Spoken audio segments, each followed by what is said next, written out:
Look at the 5 cases, 6 months from now, a year from now. Let's assume all 5 of them go to trial. He's guilty of 3 so far. Wait, what do you mean he's guilty of 3 so far? Well, he's been convicted of 3. Sorry. What do you mean? No, he hasn't. I love this. Eugene Carroll was guilty. That was not a conviction. That was a civil case. Okay, well, yes, so that's what I'm talking about. So that okay, but there's a big difference. It's still he was convicted. He was guilty of that. He got settlement.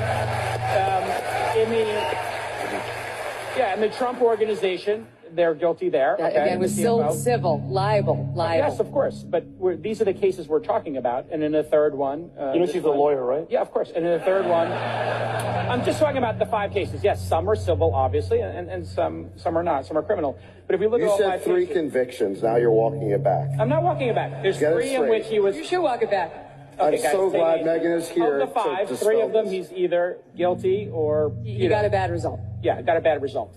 There are 2 more. If he is found guilty of those 2 more, Megyn, and 5 of 5, he had a bad result.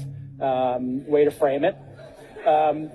Will you chalk all 5 up in your mind to 5 different jurisdictions, 5 different prosecutors, 5 different juries and/or judges, all conspiring to get him?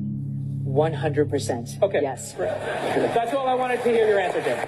5 of 5 different jurisdictions. Yeah. You think it's all lawfare? Eugene Carroll, they changed the law so that she could bring a civil lawsuit against him, and she did. New York went 87% for Joe Biden. That fix was in right from the start. The fraud trial that Letitia James brought against him has never been brought. There's no victims. The banks who were involved said, we didn't lose a penny. What are we doing here? We weren't damaged. Nobody was complaining except Tish James, who ran for office saying, I will get him.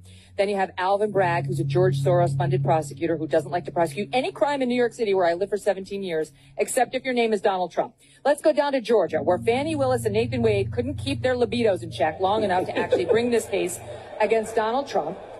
It's a repeat of what was happening in January 6th up in the case with Judge Chutkan, who loathes Trump and has sentenced almost every J6 defendant to way more jail time than their counterparts would get.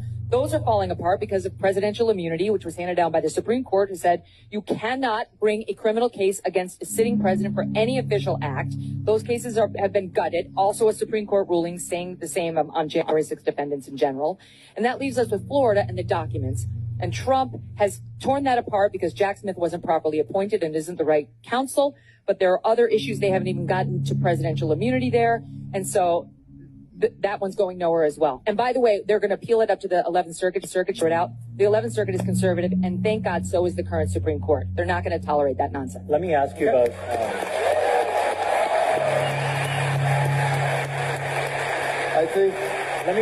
I think Jay Cal just lost his right to ever bring up lawfare again. No, we're done with your bullshit. It's over.